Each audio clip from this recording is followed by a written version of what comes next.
नित्यं भागवत सेवया नित्यं भागवत सेवया भगवती उत्तमा श्लोके भगवती उत्तमा श्लोके भक्तिर्भवति नैष्टिकी भक्तिर्भवति नैष्टिकी।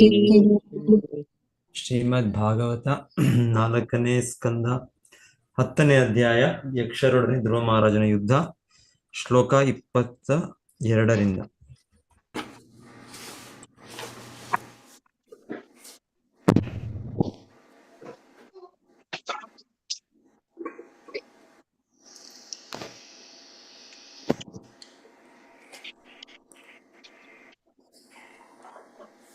इति ब्रुवंश्चित्ररथः स्वसारथिम्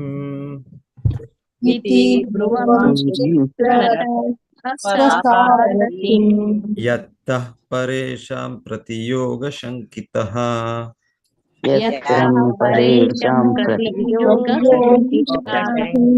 शुश्रावशब्दं जलधेरिवेरितम्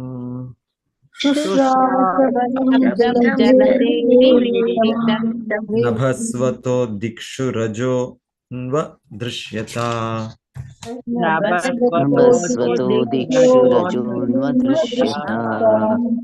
इति ಹೀಗೆ ಬ್ರುವನ್ ಮಾತಾಡುತ್ತಾ ಚಿತ್ರರಥ ಸುಂದರವಾದ ರಥವುಳ್ಳ ಧ್ರುವ ಮಹಾರಾಜನು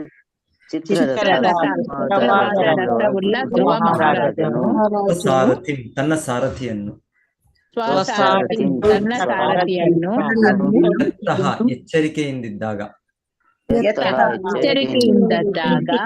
ಪರೇಶಾಂ ಅವನ ಶತ್ರುಗಳ ಪ್ರತಿಯೋಗ ಪ್ರತಿ ಆಕ್ರಮಣದ ಶಂಕಿತಃ ಶಂಕೆಪಟ್ಟು ಶುಶ್ರಾವ ಕೇಳಿದನು ಶಬ್ದವನ್ನು ಜಲದೆ ಸಮುದ್ರದ ಇವ ಹೇಗೋ ಹಾಗೆ ಈ ರೀತಂ ಪ್ರತಿಧ್ವನಿ ನಭಸ್ವತಃ ಗಾಳಿಯ ಕಾರಣದಿಂದ ದಿಕ್ಷು ಎಲ್ಲ ದಿಕ್ಕುಗಳಿಂದಗಳಲ್ಲೂ ರಜಃ ಧೂಳು ಅನು ಆಗ ಅದೃಶ್ಯತ ಕಂಡಿತು ಇತ್ತ ಮಾಯಾವಿಗಳಾದ ಯಕ್ಷರ ಮುಂದಿನ ಕ್ರಮದ ಬಗ್ಗೆ ಸಂದೇಹಗ್ರಸ್ತನಾಗಿ ಧ್ರುವ ಮಹಾರಾಜನು ತನ್ನ ಸಾರಥಿಯೊಡನೆ ಮಾತನಾಡುತ್ತಾ ಇದ್ದಾಗ ಸಮುದ್ರವೇ ಅಲ್ಲಿತ್ತೋ ಏನೋ ಎಂಬಂತೆ ಅವರಿಗೆ ಭಾರಿ ಸದ್ದು ಕೇಳಿ ಬಂತು. ಆಕಾಶದಲ್ಲಿ ಎಲ್ಲ ದಿಕ್ಕುಗಳಿಂದಲೂ ಧೂಳು ತುಂಬಿದ ಬಿರುಗಾಳಿ ಬೀಸಿಕೊಂಡು ಬರುತ್ತಿರುವುದನ್ನು ಅವರು ಕಂಡರು. ಇತ್ತ ಮಾಯಾವಿಗಳಾದ ಯಕ್ಷರ ಮುಂದಿನ ಕ್ರಮದ ಬಗ್ಗೆ ಸಂದೇಹಗ್ರಸ್ತನಾಗಿ ಧ್ರುವ ಮಹಾರಾಜನು ತನ್ನ ಸಾರಥಿಯೊಡನೆ ಮಾತನಾಡುತ್ತಾ ಇದ್ದಾಗ ಸಮುದ್ರವೇ ಅಲ್ಲಿತ್ತೋ ಏನೋ ಎಂಬಂತೆ ಅವರಿಗೆ ಭಾರಿ ಸದ್ದು ಕೇಳಿ ಬಂದಿತು. ಆಕಾಶದಲ್ಲಿ ಎಲ್ಲ ದಿಕ್ಕುಗಳಿಂದಲೂ ಧೂಳು ತುಂಬಿದ ಬಿರುಗಾಳಿ ಬೀಸಿಕೊಂಡು ಬರುತ್ತಿರುವುದನ್ನು ಅವರು ಕಂಡರು.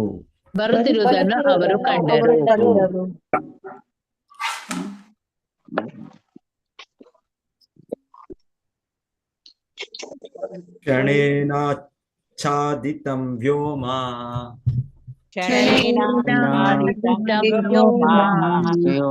ಅನಾನಿಕೇನ ಸರ್ವತಃ ವಿಸ್ಫುರತ್ತಡಿತಾ ದಿಕ್ಷು ಅಸಯತ್ಸ್ತನಯಿತ್ನುನಾ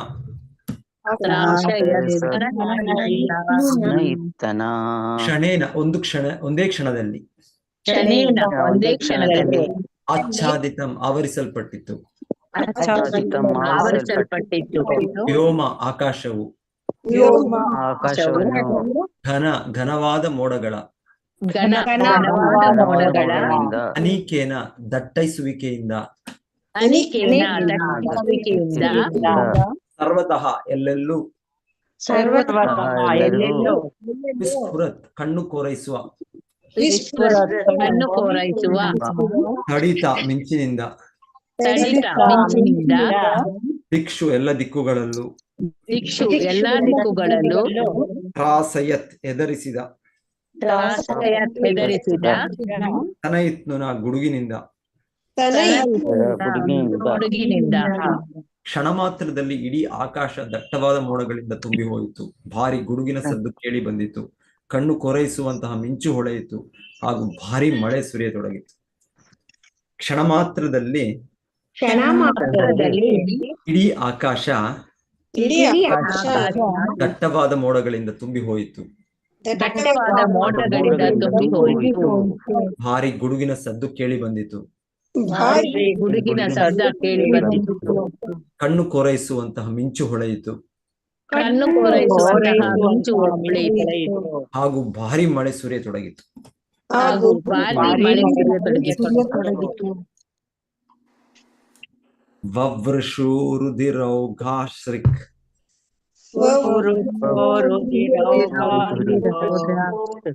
ಪೂಯ ವಿಣ್ ಮೂತ್ರ ಮೇಧಸಃ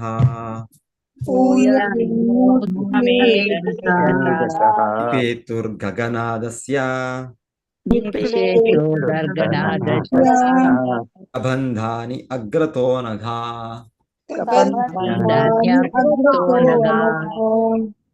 ವವೃಷು ಸುರಿಯಿತು.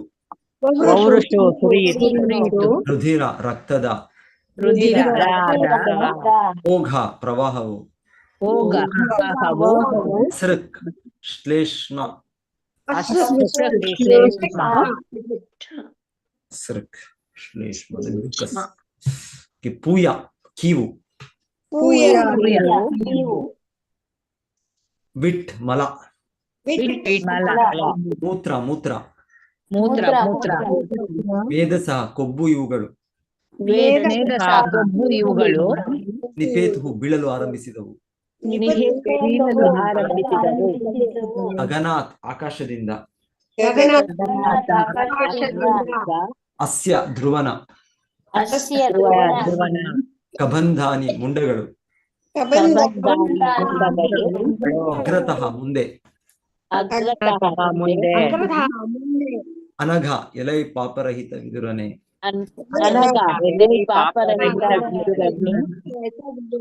ಪಾಪರಹಿತನಾಗಿರೋ ವಿದುರನೆ, ಆ ಮಳೆಯ ಅಂಗವಾಗಿ ಧ್ರುವ ಮಹಾರಾಜನ ಮುಂದೆ ಭಾರಿ ಪ್ರಮಾಣದಲ್ಲಿ ರಕ್ತ, ಲೋಳೆ, ಕೀವು, ಮಲ, ಮೂತ್ರ ಮತ್ತು ಮಜ್ಜೆಗಳು ಸುರಿಯತೊಡಗಿದವು.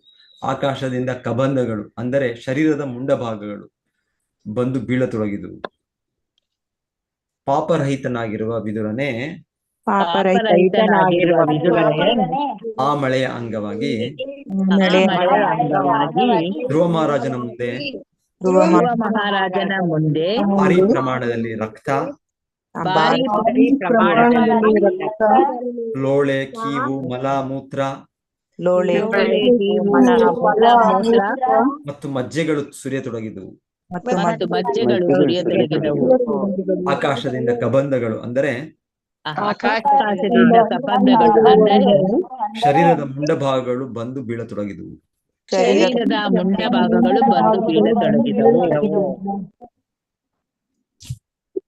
ತತಕ್ಕೆ ದೃಶ್ಯತ ಗಿರಿರ್ ನಿಪೇತು ಸರ್ವತೋ ದಿಶಂ ಗದಾ ಪರಿಗ ನಿಸ್ತ್ರಿಂಶ ಕುಶಲಾಶ್ಚಾಸ್ಮ ವರ್ಷಿಣಃ. ತಹ ಅನಂತರ ಕೆ ಆಕಾಶದಲ್ಲಿ ಅದೃಶ್ಯತ ಕಾಣಿಸಿಕೊಂಡಿತು. ಇರಿಹಿ ಪರ್ವತವೊಂದು. ನಿಪೇತು ಕೆಳಗೆ ಬಿದ್ದಿತು. ಸರ್ವತಃ ದಿಶಂ ಎಲ್ಲ ದಿಕ್ಕುಗಳಿಂದಲೂ. ದಿಶಂ ಎಲ್ಲಾ ದಿಕ್ಕುಗಳಿಂದಲೂ ಗದಾ ದೊಣ್ಣೆಗಳು, ಗದಾ ದೊಣ್ಣೆಗಳು, ಹರಿಗ ಕಬ್ಬಿಣದ ಗದೆಗಳು, ಪರಿಗ ಕಬ್ಬಿಣದ ಗದೆಗಳು, ನಿಸ್ತ್ರಿಂಶ ಕತ್ತಿಗಳು, ಕತ್ತಿಗಳು, ಕುಸಲಾಹ ಮತ್ತು ಗದೆಗಳು, ಕುಸಲಾಹ ಮತ್ತು ಗದೆಗಳು, ಸ ಅಶ್ಮ ಬಂಡೆಯ ದೊಡ್ಡ ಚೂರುಗಳ, ಬಂಡೆಯ ದೊಡ್ಡ ಚೂರುಗಳ, ವರ್ಷಿಣ ಸುರಿಮಳೆಯೊಡನೆ, ಸುರಿಮಳೆಯೊಡನೆ. ಆ ಬಳಿಕ ಆಕಾಶದಲ್ಲಿ ದೊಡ್ಡ ಪರ್ವತವೊಂದು ಕಾಣಿಸಿಕೊಂಡಿತ್ತು. ಎಲ್ಲ ದಿಕ್ಕುಗಳಿಂದಲೂ ಭರ್ಜಿಗಳು, ಗದೆಗಳು, ಖಡ್ಗಗಳು, ಪರಿಗಗಳು ಮತ್ತು ಕಲ್ಲು ಬಂಡೆಯ ತುಂಡುಗಳೊಂದಿಗೆ ಅಲ್ಲಿ ಕಲ್ಲುಗಳೂ ಬೀಳತೊಡಗಿದವು. ಆ ಬಳಿಕ ಆಕಾಶದಲ್ಲಿ ದೊಡ್ಡ ಪರ್ವತವೊಂದು ಕಾಣಿಸಿಕೊಂಡಿತ್ತು. ಕಾಣಿಸಿಕೊಂಡಿತ್ತು. ಎಲ್ಲ ದಿಕ್ಕುಗಳಿಂದಲೂ ಭರ್ಜಿಗಳು, ಭರ್ಜಿಗಳು, ಗದೆಗಳು, ಖಡ್ಗಗಳು, ಪರಿಗಗಳು ಗದೆಗಳು, ಖಡ್ಗಗಳು, ಪರಿಗಗಳು ಮತ್ತು ಕಲ್ಲು ಬಂಡೆಯ ತುಂಡುಗಳೊಂದಿಗೆ ಕಲ್ಲು ಬಂಡೆಯ ತುಂಡುಗಳೊಂದಿಗೆ ಆಲಿ ಕಲ್ಲುಗಳು ಬೀಳತೊಡಗಿದವು. ಕಲ್ಲುಗಳು ಬೀಳತೊಡಗಿದವು. ಆಲಿಕಲ್ಲು. ಅಹಯ್ಯೋ ಸನಿ ನಿಶ್ವಾಸ ಅಮಂತೋಗ್ನಿಂ ಋಷಾಕ್ಷಿಭಿಃ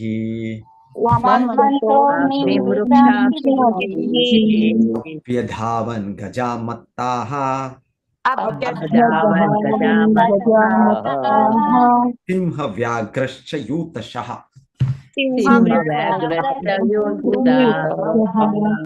ಅಹಯಃ ಹಾವುಗಳು, ಶನಿ ಸಿಡಿಲುಗಳಂತೆ, ನಿಶ್ವಾಸಾಹ ಬುಸುಗುಡುವ, ವಮಂತಹ ಉಗಿಯುವ, ಅಗ್ನಿ ಬೆಂಕಿಯನ್ನು, ಋಷಾ ಅಕ್ಷಿಭಿಃ ರೋಷಾವಿಷ್ಟವಾದ ಕಣ್ಣುಗಳಿಂದ,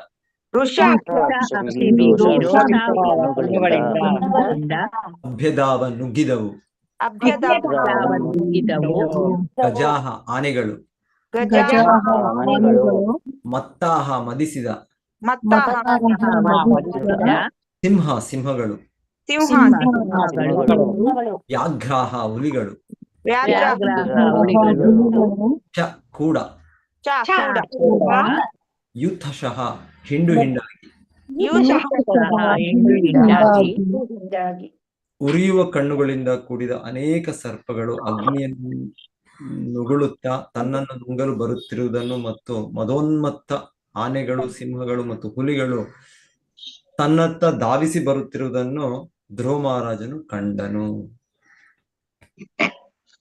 ಉರಿಯುವ ಕಣ್ಣುಗಳಿಂದ ಕೂಡಿದ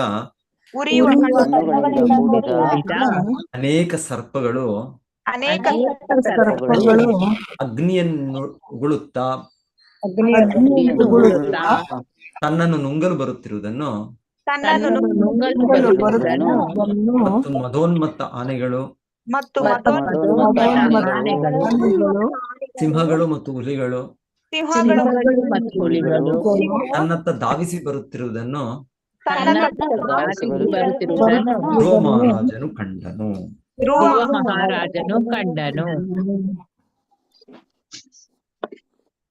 ಸಮುದ್ರ ಊರ್ಮಿಭಿರ್ಭೀಮಃ ಪ್ಲಾವಯನ್ ಸರ್ವತೋ ಭುವಂ ಆಸಸಾದ ಮಹಾಹ್ರಾದಃ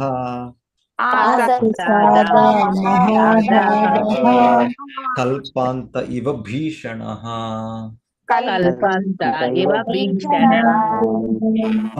ಸಮುದ್ರವು,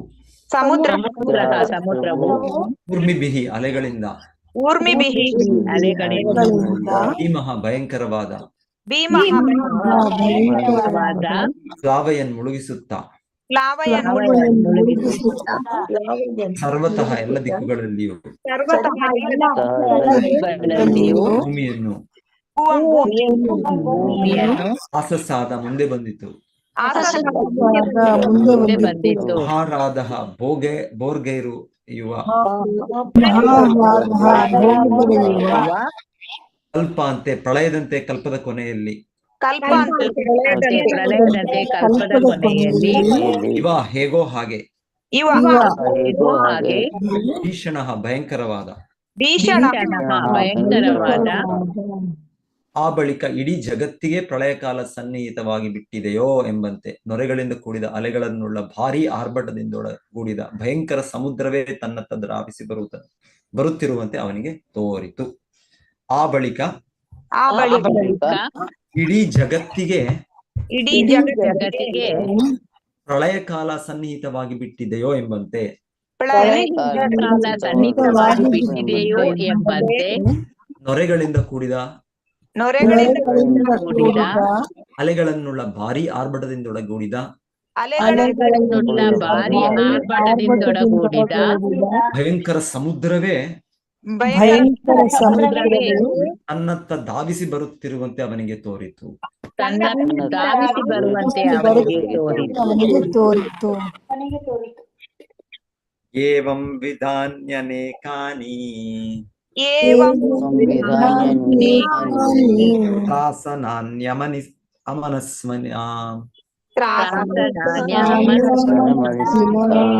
ಅಸೃಜುಸ್ತಿಗ್ಮಗತಯ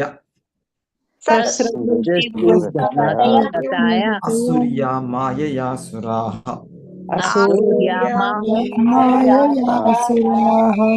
ಏವಂ ವಿಧಾನಿ ಅಸಾಧಾರಣವಾದ ಈ ವಿಧವಾದ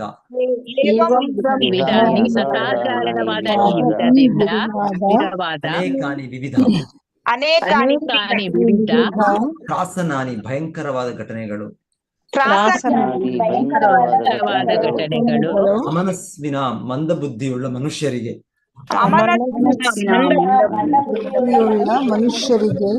ಸಸೃಜು ಅವರು ಸೃಷ್ಟಿಸಿದರು. ತಿಗ್ಮಗತಯ ಹೀನ ಸ್ವಭಾವವುಳ್ಳ ಆಸುರ್ಯ ರಾಕ್ಷಸಿ ಮಾಯೆಯ ಮಾಯೆಯಿಂದ ಅಸುರಾಹ ರಾಕ್ಷಸರು ಅಸುರ ಪ್ರವೃತ್ತಿಯ ಯಕ್ಷರು ಸ್ವಭಾವತಃ ತುಂಬಾ ಕೀಳಾದವರು. ತಮ್ಮ ಆಸುರೀಯ ಮಾಯೆಯ ಪ್ರಭಾವದಿಂದ ಅರಿಯದವರನ್ನು ಹೆದರಿಸಲು ಅವರು ಅನೇಕ ವಿಚಿತ್ರ ವಿದ್ಯಮಾನಗಳನ್ನು ಸೃಷ್ಟಿಸಬಲ್ಲರು. ಅಸುರ ಪ್ರವೃತ್ತಿಯ ಯಕ್ಷರು ಸ್ವಭಾವತಃ ತುಂಬಾ ಕೀಳಾದವರು. ತಮ್ಮ ಆಸುರೀಯ ಮಾಯೆಯ ಪ್ರಭಾವದಿಂದ ಅರಿಯದವರನ್ನು ಹೆದರಿಸಲು ಅವರು ಅನೇಕ ವಿಚಿತ್ರ ವಿದ್ಯಮಾನಗಳನ್ನು ಸೃಷ್ಟಿಸಬಲ್ಲರು.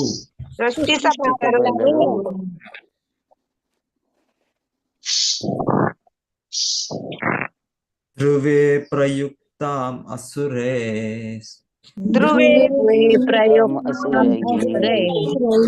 ತಾಂ ಮಾಯಾಂ ಅತಿ ದುಸ್ತರಾಂ ನಿಶಮ್ಯ ತಸ್ಯ ಮುನಯಃ ಶಂ ಅಶಂಸನ್ ಸಮಾಗತಾಃ.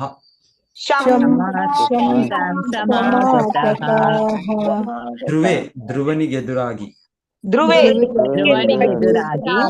ಪ್ರಯುಕ್ತಾಂ ಪ್ರಯೋಗಿಸಿದ ಆಸುರೈಹಿ ರಾಕ್ಷಸರಿಂದ ತಾಂ ಆ ಮಾಯಾಂ ಮಾಯಾಶಕ್ತಿಯನ್ನು ಅತಿ ದುಸ್ತರ ಅತ್ಯಪಾಯಕಾರಿಯಾದ ಅತಿ ಅಪಾಯಕಾರಿಯಾದ ನಿಶಮ್ಯ ಕೇಳಿ ತಸ್ಯ ಅವನಿಗೆ ಮುನಯಃ ಮಹಾಮುನಿಗಳು ಶಂ ಮಂಗಳವನ್ನು ಅಶಂಸನ್ ಭಾಗ್ಯಕ್ಕೆ ಪ್ರೋತ್ಸಾಹಿಸಿದರು. ಸಮಾಗತಾಃ ಬಂದು ಸೇರಿದ ಅಸುರರ ಮಾಯಾಶಕ್ತಿಯಿಂದ ಭ್ರಮೆಗೆ ಒಳಗಾಗಿ ಧ್ರುವ ಮಹಾರಾಜ ಕಂಗೆಟ್ಟಿದ್ದಾನೆ ಎಂಬುದನ್ನು ಕೇಳಿದಾಗ ತಮ್ಮ ಮಂಗಳಕರವಾದ ಪ್ರೋತ್ಸಾಹವನ್ನೀಯ ಸಲುವಾಗಿ ಮಹರ್ಷಿಗಳೆಲ್ಲ ಒಂದುಗೂಡಿದರು. ಅಸುರರ ಮಾಯಾಶಕ್ತಿಯಿಂದ ಅಸುರರ ಮಾಯಾಶಕ್ತಿಯಿಂದ ಭ್ರಮೆಗೆ ಒಳಗಾಗಿ ಭ್ರಮೆಗೆ ಒಳಗಾಗಿ ಧ್ರುವ ಮಹಾರಾಜ ಕಂಗೆಟ್ಟಿದ್ದಾನೆ ಧ್ರುವ ಮಹಾರಾಜ ಕಂಗೆಟ್ಟಿದ್ದಾನೆ ಎಂಬುದನ್ನು ಕೇಳಿದಾಗ ಎಂಬುದನ್ನು ಕೇಳಿದಾಗ ತಮ್ಮ ಮಂಗಳಕರವಾದ ಪ್ರೋತ್ಸಾಹವನ್ನೀಯವ ಸಲುವಾಗಿ ತಮ್ಮ ತಮ್ಮ ಮಂಗಳಕರವಾದ ಪ್ರೋತ್ಸಾಹವನ್ನೀಯುವ ಸಲುವಾಗಿ ಮಹರ್ಷಿಗಳೆಲ್ಲ ಒಂದುಗೂಡಿದರು. ಮಹರ್ಷಿಗಳೆಲ್ಲ ಒಂದುಗೂಡಿದರು.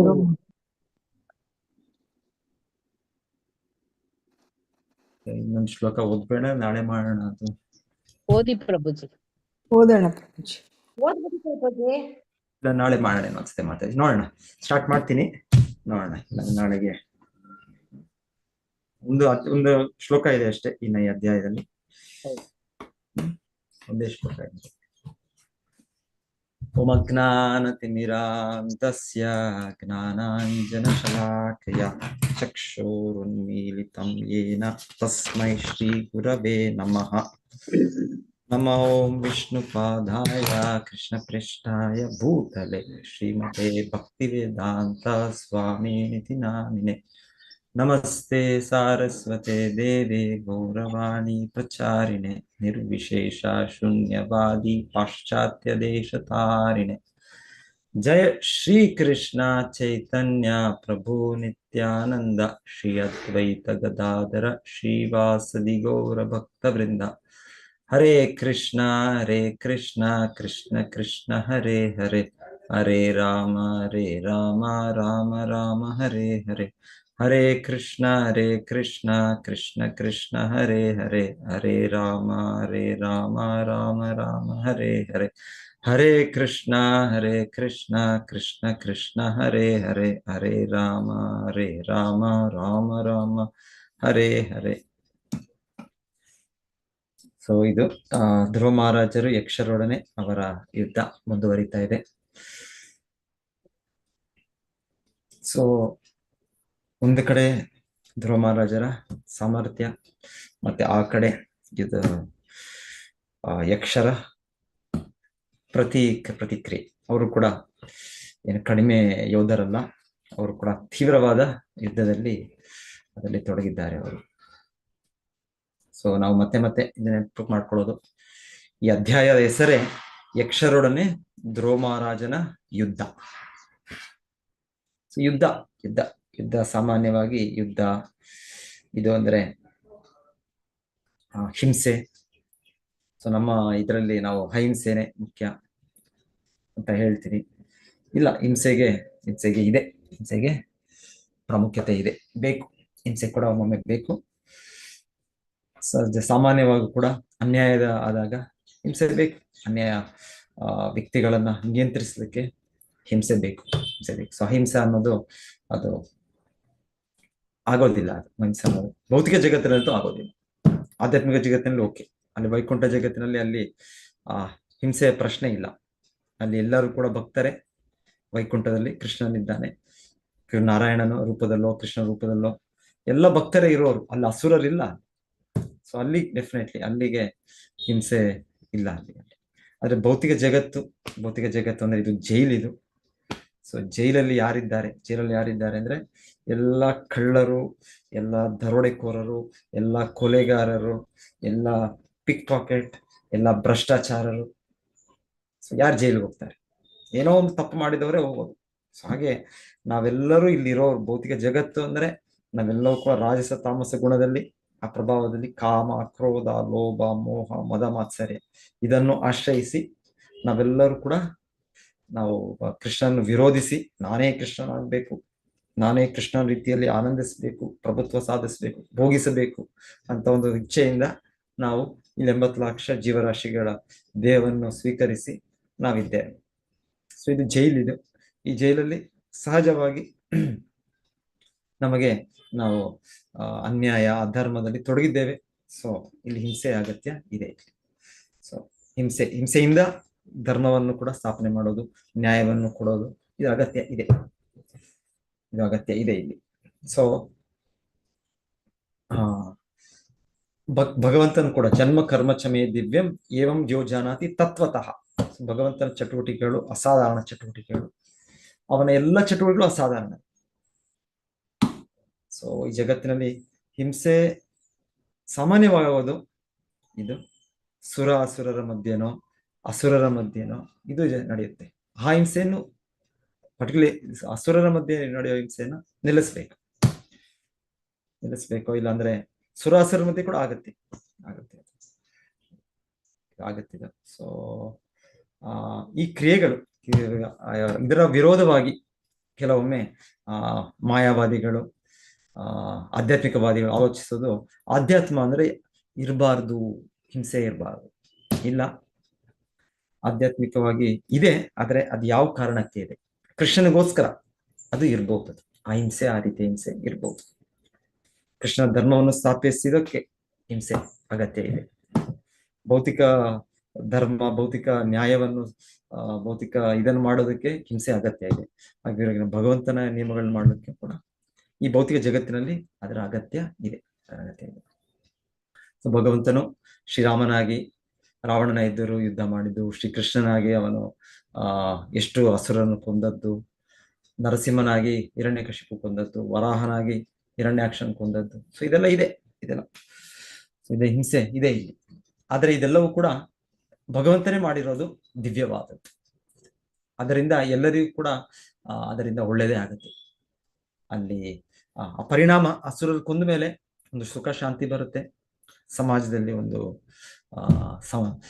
ಶಾಂತಿ ಎಲ್ಲರಿಗೂ. ಹಾಗೆ ಆ ವ್ಯಕ್ತಿ ಯಾರು ಅವ್ರು ಕೊಲ್ಲಲ್ಪಟ್ರು ಅವ್ರಿಗೂ ಕೂಡ ಮುಕ್ತಿ ಸಿಕ್ತು. ರಾವಣನ್ನು ಕೊಂದಾಗ ಅವನು ಮುಕ್ತಿ ಸಿಕ್ತು.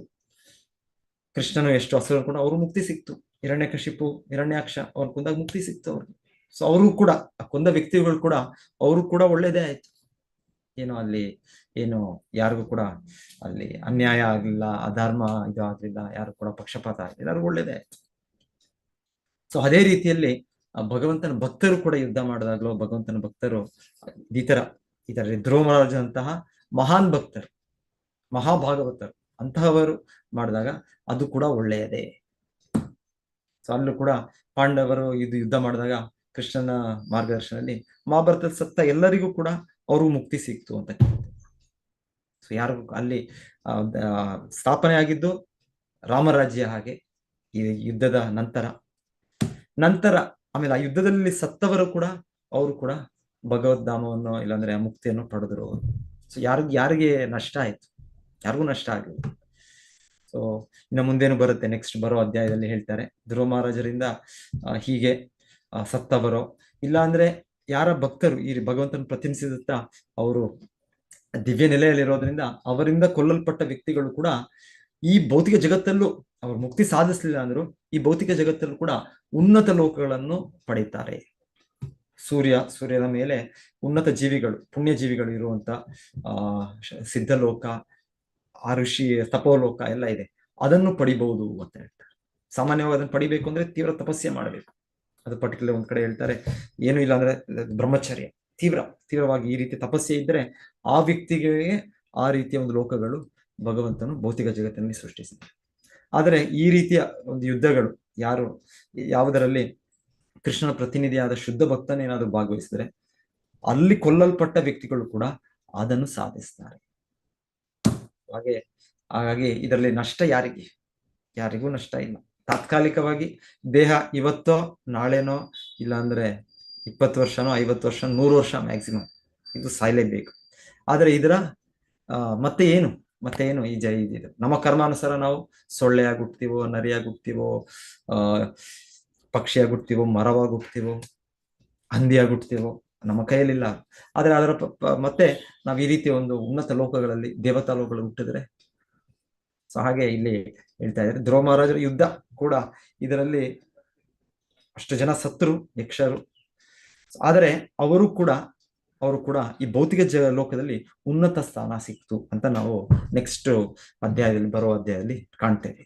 ಸೊ ಯಾರಿಗೂ ಕೂಡ ಇದರಲ್ಲಿ ನಷ್ಟ ಇಲ್ಲ, ಯಾರಿಗೂ ಕೂಡ ನಷ್ಟ ಇಲ್ಲ. ಸೊ ಭಗವಂತನ ಚಟುವಟಿಕೆಗಳು ಹೇಗೆ ದಿವ್ಯವಾದದ್ದು, ಭಗವಂತನ ಭಕ್ತರ ಚಟುವಟಿಕೆ ಕೂಡ ದಿವ್ಯವಾದದ್ದು. ಸೊ ಭಾಗವತದಲ್ಲಿ 10 ವಿಷಯಗಳಲ್ಲಿ ಇದನ್ನ ಈಶಾನುಕಥ ಅಂತ ಹೇಳ್ತಾರೆ. ಭಗವಂತನ ಮತ್ತೆ ಭಗವಂತನ ಸಂಬಂಧದ ಭಕ್ತರ ಚಟುವಟಿಕೆಗಳು ಎಲ್ಲವೂ ಕೂಡ ದಿವ್ಯವಾದದ್ದೇ, ಎಲ್ಲ ಕೂಡ ದಿವ್ಯವಾದದ್ದೇ. ಸೊ ಸೊ ನಮಗೂ ಪ್ರಚಾರದಲ್ಲಿ ಒಂದ್ಸಲ ಆಚಾರ್ಯರು ಶುದ್ಧ ಭಕ್ತರು ಹೀಗೆ ಮಾಯಾವಾದಿಗಳ ಒಟ್ಟಿಗೆ ಅವರು ಯುದ್ಧ ಮಾಡೋದಿಲ್ಲ, ಅವ್ರ ಜೊತೆ ಯುದ್ಧ ಮಾಡೋದಿಲ್ಲ, ಆದ್ರೆ ವಾಗ್ವಿವಾದ ಬಾಯಿಯಲ್ಲೇ ಅವರನ್ನ ಒಪ್ಪಿಸೋದಕ್ಕೆ ಅವ್ರಿಗೆ ಶಾಸ್ತ್ರದ ಇದನ್ನು ಕೊಟ್ಟು ಪ್ರಯತ್ನ ಪಡ್ತಾರೆ. ಸೊ ಅದರಲ್ಲಿ ಒಂದ್ಸಲ ಅನ್ಸುತ್ತೆ ಇದೇನಿದೆ, ಅವರೇನೋ ವಾಗ್ವಿವಾದ ಮಾಡ್ತಾ ಇದ್ದಾರೆ, ಅವ್ರನ್ನ ಖಂಡಿಸ್ತಾ ಇದ್ದಾರೆ. ಇಲ್ಲ, ಅದು ಅವರ ಒಳ್ಳೇದಕ್ಕೆ. ಯಾರು ಆ ರೀತಿ ತಪ್ಪು ಕಲ್ಪನೆ, ತಪ್ಪು ಅರ್ಥದಲ್ಲಿ ನಾವು ಕೃಷ್ಣನು ಒಂದೇ, ಎಲ್ಲವೂ ಕೂಡ ಬ್ರಹ್ಮನ್, ಸೊ ಆ ರೀತಿ ಒಂದು ತಪ್ಪು ಅಂಧಕಾರದಲ್ಲಿದ್ದಾರೆ ಇದ್ದಾರೆ, ಅವರನ್ನು ತಿದ್ದಲಿಕ್ಕೆ ಶ್ರೀಲ ಪ್ರಭುಪಾದರು ನಾವೇನ್ ಹೇಳ್ತೇವೆ, ನಾವು ಪ್ರಾರ್ಥನೆಗಳು ನಿರ್ವಿಶೇಷ ಶೂನ್ಯವಾದ. ಸೊ ನಿರ್ವಿಶೇಷ, ಯಾರು ಈ ರೀತಿ ಮಾಯಾವಾದಿಗಳು, ಅದ್ವೈತವಾದಿಗಳು, ಅವರು ತಪ್ಪು ಪರಿಕಲ್ಪನೆಯಲ್ಲಿ ಎಲ್ಲವೂ ಒಂದೇ, ನೀವು ಕೃಷ್ಣನ ಪೂಜಿಸಿದ್ರು ಒಂದೇ, ದೇವಿಯನ್ನು ಪೂಜಿಸಿದ್ರು ಒಂದೇ, ಇನ್ನ ಗಣಪತಿಯನ್ನು ಪೂಜಿಸಿದ್ರು ಅಂದ್ರೆ, ಇಲ್ಲಾಂದ್ರೆ ನೀವು ಯಾವ್ದಾದ್ರು ಒಂದು ಈಗ ಆಧುನಿಕ ಅವತಾರಗಳಿದ್ದಾರೆ, ಅವ್ರು ಅನ್ಕೊಳ್ಳೋದು ಅವರೇ ಸೃಷ್ಟಿ ಮಾಡಿರೋ ಅವತಾರಗಳು, ಆ ಒಂದು ಯೋಗಿ, ಆ ಒಂದು ಬಾಬಾ, ಆ ಒಂದು ಅವತಾರ, ಆ ಒಂದು ಗುರು, ಏನೇನೋ ಈ ರೀತಿ ಇರ್ತಾರೆ ವ್ಯಕ್ತಿಗಳು, ಇವರನ್ನು ಪೂಜಿಸಿದ್ರು ಒಂದೇ ಅಂತ ಭಾವಿಸಿ ಅವ್ರಿಗೆ ಅವರು ಆಚಾರ್ಯರೆಲ್ಲ ಶಾಸ್ತ್ರದಿಂದ, ಇಲ್ಲಾಂದ್ರೆ ಒಂದು ಸಾಮಾನ್ಯ ಬುದ್ಧಿ, ಕಾಮನ್ ಸೆನ್ಸ್ ಇಂದ ಒಂದು ವಾದದಿಂದ ಅವರು ಸೋಲಿಸಿ ಅವರ ವಾದಗಳನ್ನ ಅವ್ರನ್ನ ಪ್ರಯತ್ನ ಪಡ್ತಾರೆ. ನಮ್ಗೆ ಅನ್ಸುತ್ತೆ ಇದೇನು ಇವರು ಅವ್ರನ್ನ ಟೀಕೆ ಮಾಡ್ತಾ ಇದ್ದಾರೆ. ಮೊದಲಿಗೆ ನಾನು ಶ್ರೀಲ ಪ್ರಭುಪಾದ ಪುಸ್ತಕ ಓದೋದಾಗ ಶ್ರೀಲ ಪ್ರಭುಪಾದ ಎಲ್ಲರನ್ನು ಖಂಡಿಸ್ತಾ ಇದ್ದಾರೆ. ಸೊ ಒಂದ್ ರೀತಿ ಸಾಧು ಪುರುಷ ಅಂದ್ರೆ ಯಾರನ್ನು ಕೂಡ ಅವ್ರು ದ್ವೇಷ ಮಾಡಬಾರ್ದು. ಸೊ ಆಚಾರ್ಯರು ದ್ವೇಷದಿಂದ ಅಲ್ಲ, ಅವರು ಅನುಕಂಪದಿಂದ ಅವ್ರನ್ನ ಸರಿಯಾದ ಮಾರ್ಗದಲ್ಲಿ ತರೋದಕ್ಕೆ. ಈಗ ಯಾರಾದ್ರೂ ವ್ಯಕ್ತಿ ಏನ್ ಹೇಳ್ತಾರೆ, ಒಂದು ರೆಂಬೆಯ ಕೊನೆಯಲ್ಲಿ ಕೂತು ಅವನು ರೆಂಬೆಯನ್ನು ಅವನೇ ಕಟ್ ಮಾಡ್ತಾ ಇದ್ರೆ ಅವನು ರೆಂಬೆಯಿಂದ ಬೀಳ್ತಾನ ಅವ್ನ ಕೆಳಗೆ. ಇಲ್ಲಾಂದ್ರೆ ಒಬ್ಬ ಇದರಲ್ಲಿಗೆ ಹೆದ್ದಾರಿಯಲ್ಲಿ ಅವನು ಎಲ್ಲೋ ಒಂದು ಫೋನಲ್ಲಿ ಮಾತಾಡ್ಕೊಂಡು ಎಲ್ಲೋ ನೋಡ್ಕೊಂಡು ನಡೀತಾ ಇದ್ರೆ ನೀವು ಅವಾಗ ಎಳಿತೀರಾ ಸೈಡಿಗೆ. ಸೊ ಒಂದ್ಸಲ ಅನ್ಸುತ್ತೆ ಅದು ಒತ್ತಾಯದಿಂದ ಎಳಿಯೋತೀರಾ ಅನ್ಸುತ್ತೆ, ಆದ್ರೆ ಅವನ ಒಳ್ಳೇದಕ್ಕೆ ನಾವು ಮಾಡ್ತಾ ಇರೋ. ಅವನು ಇಲ್ಲಾಂದ್ರೆ ಅಲ್ಲಿ ಹೋಗಿ ಯಾವ್ದಾದ್ರು ಗಾಡಿಗೆ ಅವನು ಅಪಘಾತ ಒಳಗಾಗ್ತಾನೋ. ಸೊ ಈಗ ಆಚಾರ್ಯರು ನಮ್ಗೆ ಎಚ್ಚರಿಕೆ ಕೊಡೋದು, ಈ ರೀತಿ ತಪ್ಪು ತತ್ವಗಳನ್ನ ಖಂಡನೆ ಮಾಡೋದು, ಇದೆಲ್ಲವೂ ನಮ್ಮ ಒಳ್ಳೇದಕ್ಕೆ. ಅವ್ರು ಅದರಲ್ಲಿ ನಾವು ಒಂದ್ಸಲ ಇದು ಅವ್ರ ದ್ವೇಷದಿಂದನೋ ಇಲ್ಲ ಅವರ ಒಂದು ಪಾಂಡಿತ್ಯ ತೋರಿಸ್ತಾ ಇರಲಿಲ್ಲ. ಆಚಾರ್ಯರು ಆತರ ತೋರಿಸೋದಲ್ಲ, ಅವರು ನಮಗೆ ಸರಿಯಾದ ರೀತಿಯಲ್ಲಿ ಸರಿಯಾದ ಮಾರ್ಗದಲ್ಲಿ ಬರೋದಕ್ಕೆ ಅವರು ಆ ರೀತಿ. ಶ್ರೀಲ ಪ್ರಭುಪಾದ ಹೇಳೋದು ರಾಸ್ಕಲ್ಸ್ ಅಂಡ್ ಫೂಲ್ಸ್, ಎಲ್ಲ ಬೈಗಳು ಕೇಳಿದ್ರೆ all are rascals and fools. So ಹೌದು, ಭೌತಿಕ ಜಗತ್ತಿನ ನಾವೆಲ್ಲರೂ ಕೂಡ ಅದೇ, ನಾವೆಲ್ಲ ಮೂರ್ಖರೇ. ನಾವು ಭಗವದ್ಗೀತೆಯಲ್ಲಿ ಕೃಷ್ಣ ಏನ್ ಹೇಳ್ತಾನೆ, ಮೂಢ ನಮಾಂ ದುಷ್ಟುತಿನೋ ಮೂಢ. ಕೃಷ್ಣ ಹೇಳೋದು, ನನ್ನನ್ನು ಯಾರು ಆರಾಧನೆ ಮಾಡೋದಿಲ್ಲ, ನನಗೆ ಶರಣಾಗತಿ ಆಗೋದಿಲ್ಲ, ಅವರೆಲ್ಲರೂ ಕೂಡ ಮೂರ್ಖರು, ಅವರೆಲ್ಲರೂ ಕೂಡ ಅಸುರರು, ಅವರೆಲ್ಲರೂ ಕೂಡ ನರಾಧಮರು.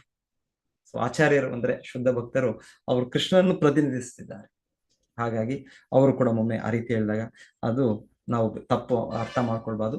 ಅದು ಅವರ ಕೃಪೆ, ಅವರ ಕರುಣೆಯಿಂದ ಅವ್ರು ನಮ್ಗೆ ಅದು ನಮ್ಮ ಅಂಧಕಾರದ ಕಣ್ಣುಗಳನ್ನು ತೆಗಿತಾ ಇದ್ದಾರೆ. ಹೋಮ ಜ್ಞಾನ ತಿಮಿರ ಅಂದಸ್ಯ ಜ್ಞಾನಾಂಜನ ಶಲಾಕೆ. ಸೊ ಅದು ಬೇಕು, ಅದು ಅಗತ್ಯ. ಆಚಾರ್ಯರ ಖಂಡನೆ, ಆಚಾರ್ಯರ ಅದು ಬೇಕಿದೆ. ಅವ್ರ ಮಾರ್ಗದರ್ಶನ ಅವ್ರು ತೋರಿಸಿಲ್ಲ ಅಂದ್ರೆ ಆ ಕತ್ತಲೆ ನಾವು ಅಂಧಕಾರದಲ್ಲೇ ಇರ್ತೇವೆ. ನಾವು ಯಾವ್ದು ಸರಿ ಯಾವ್ದು ತಪ್ಪು ಅಂತ ಅವ್ರು ಹೇಳಿದ್ರೆ ನಮ್ಗೆ ತಿಳಿಯುತ್ತೆ. ಇದು ಬೇಕು. ಸೊ ಈ ರೀತಿ ಯಾವುದಕ್ಕೆ ಯಾವ ಉದ್ದೇಶದಿಂದ ಪ್ರತಿಯೊಂದು ಮಾಡ್ತಾರೆ ಅದು ಮುಖ್ಯ. ಸೊ ಇಲ್ಲಿ ಹೇಳ್ತಾರೆ. ಇನ್ನೊಂದ್ಸಲ ಹೇಳ್ಬೇಕು ಅಂದ್ರೆ ಶ್ರೀಲ ಪ್ರಭುಪಾದರು ಅವರ ಇದರಲ್ಲಿ ಒಂದ್ಸಲ ಅವರೊಂದು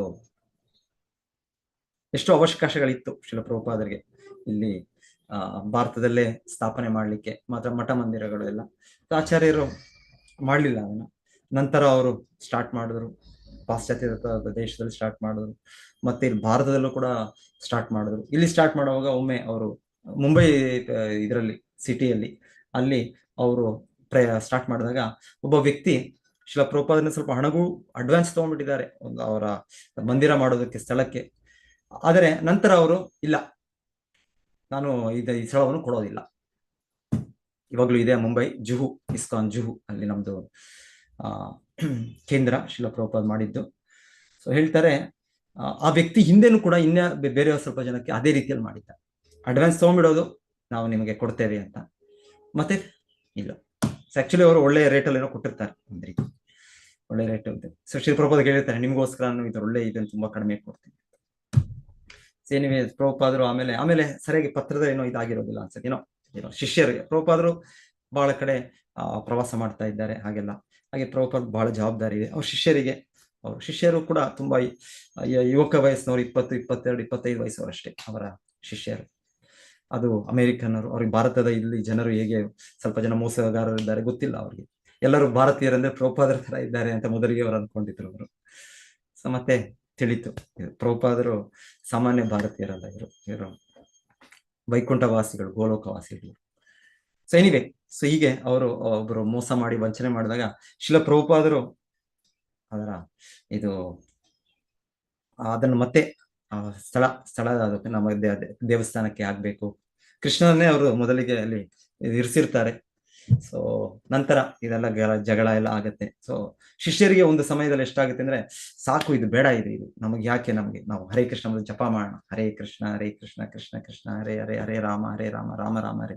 ನಾವ್ ಯಾಕೆ ಇದೆಲ್ಲ ಜಗಳ, ಇದು ಕಲಹ, ಈ ಒಂದು ಇದರಲ್ಲಿ ಯಾಕೆ ತೊಡಗೋದು ಅವ್ರ ಶಿಷ್ಯರಿಗೆ. ಆದ್ರೆ ಶಿಲ ಪ್ರಭುಪಾದರು ಹೇಳ್ತಾರೆ, ಇಲ್ಲ, ಇದು ನಾನು ಕೃಷ್ಣನಿಗೆ ಶಿಲ ಪ್ರಭುಪಾದ ಆಕ್ಚುಲಿ ಒಂದ್ಸಲ ಏನಾಗುತ್ತೆ, ಶಿಲ ಪ್ರಭುಪಾದರು ಆ ಸ್ಥಳವನ್ನು ಕೊಟ್ಮೇಲೆ ಅಲ್ಲಿ ಭಗವಂತನನ್ನು, ರಾಧಾ ರಾಸ್ ಬಿಹಾರಿ, ಸೊ ಅವರನ್ನ ಅಲ್ಲಿ ಪೂಜೆ ಮಾಡ್ತಾ ಇರ್ತಾರೆ. ಒಂದು ಚಿಕ್ಕ ಗುಡಿಸಲು ತರ ಮಾಡಿ ಒಂದು ಶೀಟ್ ಎಲ್ಲ ಹಾಕಿ ಮಾಡಿರ್ತಾರೆ. ಈ ವ್ಯಕ್ತಿ ಏನ್ ಮಾಡ್ತಾನೆ, ಇವರಿಗೆ ಮುಂಬೈ ಮಹಾನಗರ ಪಾಲಿಕೆ ಅವರು ಯಾರಿರ್ತಾರಲ್ಲಿ ಅವ್ರಿಗೆ ಸ್ವಲ್ಪ ಬ್ರೈಬ್ ಕೊಟ್ಟು ಹಣ ಕೊಟ್ಟು ಅವ್ರನ್ನ ಮೊದಲು ಇದು ಮಾಡ್ತಾರೆ ಏನೋ. ಎನಿವೆ, ಗೂಂಡ ಇವ್ರನ್ನೆಲ್ಲ ಸೇರಿಸಿ ಅದು ಇದು ಮಾಡ್ತಾರೆ. ಅದನ್ನ ಇವ್ರೇನ್ ಟೆಂಪ್ರರಿ ಇದಿರುತ್ತೆ, ಮಂದಿರ ಇರುತ್ತೆ, ಅದನ್ನ ಉರುಳಿಸ್ತಾರೆ. ಹೇಗೋ ಭಕ್ತರು ಭಗವಂತನನ್ನು ರಕ್ಷಣೆ ಮಾಡಿ ಅವರು ಅಲ್ಲೇ ಇರ್ತಾರೆ. ಮತ್ತೆ ಶಿಲ ಪ್ರಭುಪಾದರ ಶಿಷ್ಯರು ಬೇರೆ ಕ್ರಮಗಳು ತಗೊಂಡು ಬೇರೆಯವ್ರಿಗೆಲ್ಲ ಬೇರೆ ಇವ್ರ ಹತ್ರ ಸಹಾಯ ತಗೊಂಡು, ಮೋಸ್ಟ್ಲಿ ಬಾಲ್ ತೈಕ್ರೆ ಎಲ್ಲ ಅವಾಗ ತುಂಬಾ ಸಹಾಯ ಮಾಡ್ತಾರೆ ಸಮಯದಲ್ಲಿ. ಸೊ ಅವರೆಲ್ಲ ಸಹಾಯ ಮಾಡಿ ಅವರು ಅದನ್ನ ನಿಲ್ಲಿಸ್ತಾರೆ. ಸೊ ನಂತರ ನಿಲ್ಸಿದ್ಮೇಲೆ ಶಿಲ ಪ್ರಭುಪಾದರ ಇದು ಸ್ಟಾರ್ಟ್ ಆಗುತ್ತೆ, ಪ್ರೊಲಾಂಗ್ ಫೈಟ್. ಇನ್ನ ಯಾವ್ಯಾವ ರೀತಿಯಲ್ಲಿ ಫೈಟ್ ಆಗ್ಬೇಕಿದು, ಅದು ಪೊಲೀಸು, ಕೋರ್ಟು, ಪೊಲಿಟಿಷಿಯನ್ಸ್ ಎಲ್ಲ. ಮತ್ತೆ ಶಿಲ ಪ್ರಭುಪಾದರು ಹೇಳ್ತಾರೆ, ಬಿಡೋದೇ ಇಲ್ಲ, ಅದು ಪ್ರಭುಪಾದರು ಇಲ್ಲ, ಇದು ಸ್ಥಳ, ನಾನು ಕೃಷ್ಣನಿಗೆ ಕೂಡ ಪ್ರಾರ್ಥನೆ ಮಾಡ್ತಾರೆ, ನೀನು ಹೇಗೋ ಬಂದಿದ್ಯಾ ಇದರಲ್ಲಿ ಈ ಸ್ಥಳಕ್ಕೆ, ನೀನು ಸ್ವಲ್ಪ ಸಹನೆಯಲ್ಲಿರು, ನಾನು ನಿಂಗೆ ಅದ್ಭುತವಾದ ಮಂದಿರವನ್ನು ಕಟ್ಟಿಕೊಡ್ತೇನೆ ನಿಮಗೆ. ಸೊ ಶಿಲ ಪ್ರಭುಪಾದರು ಅಷ್ಟು ಒಂದು ಪುಸ್ತಕನೇ ಬರೆದಿದ್ದಾರೆ. ಒಬ್ಬರು ಶಿಲ ಪ್ರಭುಪಾದ ಶಿಷ್ಯರು, ಗಿರಿರಾಜ್ ಮಹಾರಾಜ್ ಅಂತ ಕೊಡ್ತೇನೆ. ಸೊ ಇದು ಆ ಸ್ಥಳವ ಸಿಗಲಿಕ್ಕೆ ಶಿಲ ಪ್ರಭುಪಾದರ ಹೋರಾಟ ನಡೆಯುತ್ತೆ. ಸೊ ಒಂದು ರೀತಿಯಲ್ಲಿ ಇದು ಶಿಲ ಪ್ರಭುಪಾದರು, ಆಚಾರ್ಯರು, ಅವರು ಸನ್ಯಾಸಿಗಳು, ಹೀಗೆ ಅವರು ಇಷ್ಟು ಈ ರೀತಿಯಲ್ಲಿ ತೀವ್ರ ಕಾದಾಟ. ಸೊ ಕೊನೆಗೆ ಅದ ಸ್ಥಳ ಶಿಲ ಪ್ರಭುಪಾದರ ಶ್ರಮದಿಂದ ಅದು ಸಿಗುತ್ತೆ, ಅದು ನಮಗೆ ಮಂದಿರ ಕೃಷ್ಣನಿಗೆ ಸಿಗುತ್ತೆ, ಆಗತ್ತೆ. ಶಿಲ ಪ್ರಭುಪಾದ ಅವಾಗ ಶಿಲ ಪ್ರಭುಪಾದರು ಹೇಳ್ತಾರೆ ಶಿಷ್ಯರಿಗೆ, ನೀವು ಮಾಡಬೇಡಿ ಇದನ್ನು. ಸೊ ಶಿಲ ಪ್ರಭುಪಾದರು ಮಾಡಿದ್ರು. ಸೊ ಅಂತ ಒಂದು ವ್ಯಕ್ತಿ, ಅವ್ರ ಆಚಾರ್ಯರು, ಅವ್ರು ಮಾಡ್ಬೋದು. ಆದ್ರೆ ಸಾಮಾನ್ಯವಾಗಿ ಶಿಷ್ಯರಿಗೂ ಮತ್ತೆ ನಮ್ಮ ಹಂತಕ್ಕೆ, ಇವಾಗ ನಾವು ಎಷ್ಟೋ ಹಂತದಲ್ಲಿದ್ದೇವೆ. ನಾವು ಇದು ಹೇಳೋದು 1ರಿಂದ 100 ಅಂತ ತಗೊಂಡ್ರೆ ನಾವು ಒಬ್ರು 0.01 ಅಲ್ಲಿದ್ದೇವೆ, ಒಬ್ರು 0.02 ಅಲ್ಲಿದ್ದೇವೆ, ಒಬ್ರು 0.03 ಅಲ್ಲಿದ್ದೇವೆ, ಒಬ್ರು 1 ಅಲ್ಲಿದ್ದೇವೆ, ಒಬ್ರು 3 ಅಲ್ಲಿದ್ದೇವೆ, ಒಬ್ರು 5 ಅಲ್ಲಿದ್ದಾರೆ. ಸೊ ಅದರ ಮೇಲೆ ನಮ್ಮ ಶಕ್ತಿಯಾಗಿ ನಾವು ಈ ಭೌತಿಕ ಶಕ್ತಿಯನ್ನು ಕೃಷ್ಣನ ಸೇವೆಯಲ್ಲಿ ಉಪಯೋಗಿಸ್ಬೋದು. ಆಚಾರ್ಯರು ಅದನ್ನು 100ಕ್ಕೆ 100 ಪಟ್ಟು ಉಪಯೋಗಿಸ್ಬೋದು. ಅವಾಗ ಯಾವುದು ಭೌತಿಕವಾಗಿ ಕಾಣೋದಿಲ್ಲ, ಅವ್ರಿಗೆ ಎಲ್ಲವೂ ಕೂಡ ವೈಕುಂಠವೇ ಅಂತ ಕಾಣುತ್ತೆ. ಹಾಗಾಗಿ ಅವರು ಎಲ್ಲವನ್ನೂ ಕೃಷ್ಣ ಸೇವೆಯಲ್ಲಿ ಉಪಯೋಗಿಸ್ತಾರೆ, ಉಪಯೋಗಿಸೋ ಶಕ್ತಿ ಇದೆ. ನಮಗಿಲ್ಲ, ನಮಗೆ ನಮ್ಮ ಸಾಮರ್ಥ್ಯದಂತೆ ನಾವು ನೀರಿನಲ್ಲಿ ಹೇಳ್ತಾರೆ ಈಜುವಾಗ, ಕೆಲವು ಜನ 3 ಅಡಿ, 5 ಅಡಿ ನೀರಿನಲ್ಲಿ ಈಜ್ಬೋದು, ಕೆಲವರು 20 ಅಡಿ ಅದೆಲ್ಲ ಈಜ್ಬೋದು, ಕೆಲವು 50 ಅಡಿ ಈಜ್ಬೋದು. ಹಾಗೆ ನಾವು ಕೂಡ ನಮ್ಮ ಇದನ್ನು ನೋಡ್ಕೊಂಡು ನಮ್ಮ ಸಾಮರ್ಥ್ಯಂತೆ ನಾವು ಈ ಭೌತಿಕ ಶಕ್ತಿ ಆಗ್ಬೋದು, ಇಲ್ಲ ಈ ರೀತಿಯ ಒಂದು ಚಟುವಟಿಕೆಗಳಾಗ್ಬೋದು, ಅದನ್ನ ಎದುರಿಸ್ಬೋದು. ಅದೇ ಧ್ರುವ ಮಹಾರಾಜರೆಲ್ಲ ಎಷ್ಟು ಅಡಿ ಇದ್ರೂ ಅವರು ಹೋಗ್ಬೋದು, ಅದು ಆ ಸಮುದ್ರವೇ ಆದ್ರೂ ಕೂಡ ಅವರಲ್ಲಿ ಈಜ್ಬೋದು. ಸೊ ಆ ರೀತಿಯ ಒಂದು ಭಕ್ತರು. ಸೊ ಅವರ ಚಟುವಟಿಕೆಗಳು ಇಲ್ಲಿ ಹೇಳ್ತಾ ಇರೋದು, ಇಲ್ಲಿ ಅವರು ಹಿಂಸೆ, ಅವರ ಹೋರಾಟ, ಅದು ಕೂಡ ದಿವ್ಯವಾದದ್ದೇ. ಸೊ ಶಿಲ ಪ್ರಭುಪಾದರು ಅವರೆಲ್ಲ ಚಟುವಟಿಕೆಗಳು ಶುದ್ಧ ಭಕ್ತರು ಅದು ಏನ್ ಹೇಳ್ತಾರೆ ಅದನ್ನ ದಿವ್ಯವಾದದ್ದೇ. ಶಿಲ ಪ್ರಭುಪಾದ ಗುರುಗಳು ಕೂಡ ಹೇಳ್ತಾರೆ, ಅವ್ರ ಪ್ರಚಾರದಲ್ಲಿ ತುಂಬಾ ಒಂದು ಬಿರುಸಾಗಿ ಪ್ರಚಾರ ಮಾಡ್ತಾ ಇದ್ರು. ಪ್ರಚಾರ ಮಾಡಿ ಕೆಲವು ಜನ ಅವರ ಇವರು ಅನುಯಾಯಿಗಳು ಇಲ್ಲ ಅಂದ್ರೆ ಭಕ್ತರೇ ಅವರು ಇದನ್ನ ಚಾಪಿಂಗ್ ಟೆಕ್ನಿಕ್ ಅಂತ ಹೇಳ್ತಾರೆ. ಚಾಪಿಂಗ್ ಟೆಕ್ನಿಕ್ ಅಂದ್ರೆ ಇವಾಗ ನಾವು ಒಂದ್ಸಲ ಮರಗಳನ್ನ ಇಲ್ಲ ನಾವು ಕತ್ತರಿಸಿದಾಗ ಸಿಸರ್ಸ್ ಇಟ್ಕೊಂಡು ಚಾಪ್ ಮಾಡ್ತಾರೆ, ತೆಗಿತಾರೆ. ಸೊ ಈ ರೀತಿ ಹೇಳ್ತಾರೆ. ಪ್ರಚಾರದಲ್ಲಿ ಶಿಲ ಪ್ರಭುಪಾದ ಗುರುಗಳು ಭಕ್ತಿ ಸಿದ್ಧಾಂತ ಸರಸ್ವತಿ ಠಾಕೂರ್ ಅವರು ಆ ರೀತಿ ಅವರು ಖಂಡಿಸಿದ್ರು. ಅವರು ಯಾವುದು ಕೃಷ್ಣನ ಶುದ್ಧ ಭಕ್ತಿಯಿಂದ ಬೇರೆ ಇದೆ ಅದನ್ನ ಅವರು ಅಷ್ಟು ತೀವ್ರವಾಗಿ ಖಂಡಿಸಿದ್ರು ಅಂತ ಹೇಳ್ತಾರೆ. ಸೊ ಮತ್ತೆ ಶಿಲ ಪ್ರಭುಪಾದರು ಹೇಳ್ತಾರೆ, ಅವರನ್ನು ಯಾರು ಈ ತರ ಅವರು ಆ ರೀತಿ ಅವ್ರ ಪ್ರಚಾರವನ್ನು ಬಿರುಸಾದ ಪ್ರಚಾರವನ್ನು ಅವರು ಅಯ್ಯೋ ಇದು ಸರಿಯಲ್ಲ ಈ ರೀತಿ ಎಲ್ಲ ಮಾಡೋದು ಅಂತ ಹೇಳಿದ್ರು, ಅವರೆಲ್ಲ ಕೂಡ ಪತನಗೊಂಡ್ರು. ಸೊ ಇದು ಆಚಾರ್ಯರಿಗೆ ಸಾಧ್ಯ ಆಗುತ್ತೆ, ಆ ಸಾಮರ್ಥ್ಯ ಇರುತ್ತೆ. ನಾವು ಗುರುತಿಸದೆ ಹೋಗ್ಬೋದು ಒಮ್ಮೊಮ್ಮೆ ಆ ತರ ಆಚಾರ್ಯರ ಸ್ಥಾನ, ಆ ತರ ಮಹಾನ್ ಭಕ್ತರ ಚಟುವಟಿಕೆ. ಸೊ ಎನಿವೆ, ಸೊ ಅದು ನಮ್ಮ ದೋಷ ಅಷ್ಟೇ. ನಾವು ಗುರುತಿಸಕ್ಕಾಗಿಲ್ಲ ಅಂದ್ರೆ ಅದು ನಮ್ಮ ದೋಷ ಅಷ್ಟೇ. ಇಲ್ಲ ಅಂದ್ರೆ ಆಚಾರ್ಯರು ಶುದ್ಧ ಭಕ್ತರು ಅವ್ರ ಚಟುವಟಿಕೆ ಅಸಾಧಾರಣವಾಗಿರುತ್ತೆ ಅವ್ರ ಚಟುವಟಿಕೆ.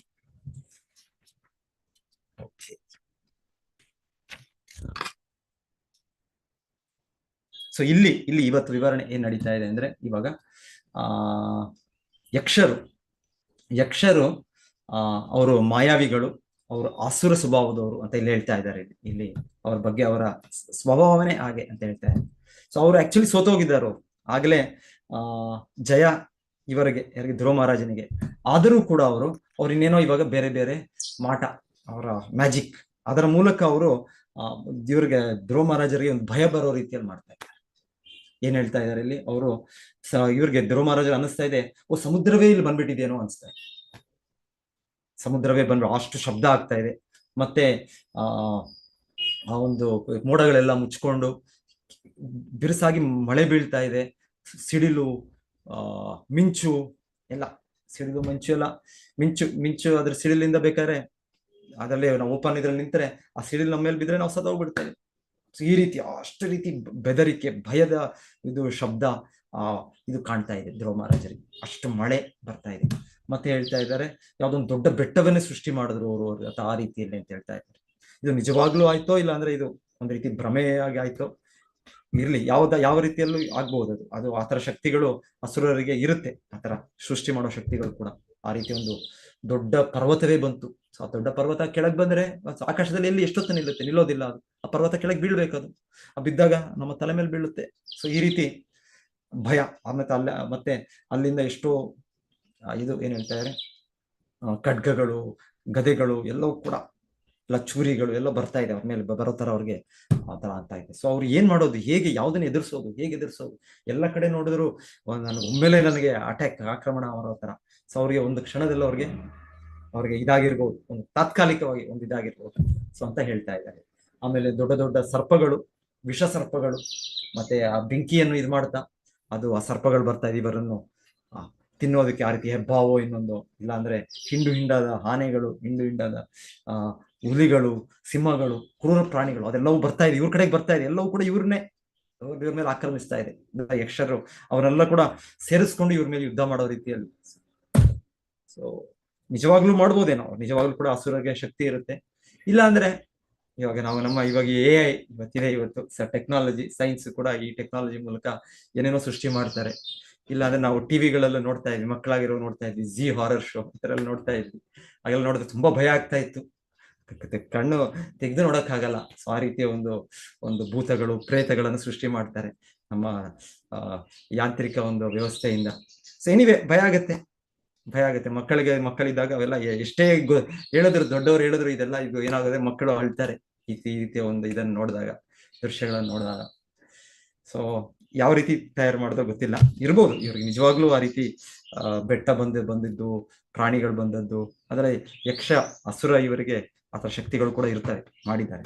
ಆದ್ರೆ ಹೇಳ್ತಾರೆ, ಆದ್ರೆ ಆತರ ಬಂದಾಗ ಧ್ರುವ ಮಹಾರಾಜರಿಗೆ ಒಂದು ಕ್ಷಣ ಏನೋ ಭಯ ಆಯ್ತು, ಅವ್ರಿಗೆ ಹೆದರಿಕೆ ಆಯ್ತು, ಏನ್ ಮಾಡ್ಲಿ ನಾನು ಅಂತ. ಸೊ ಹೇಳ್ತಾರೆ, ಆದರೆ ಅವರ ರಕ್ಷಣೆಗೋಸ್ಕರ ಭಗವಂತನು ಈ ದೊಡ್ಡ ಋಷಿ ಮುನಿಗಳನ್ನು ಕಳಿಸಿದ್ರು. ಸೊ ಋಷಿ ಮುನಿಗಳು ಬಂದು ಇವಾಗ ಹೇಳ್ತಾರೆ.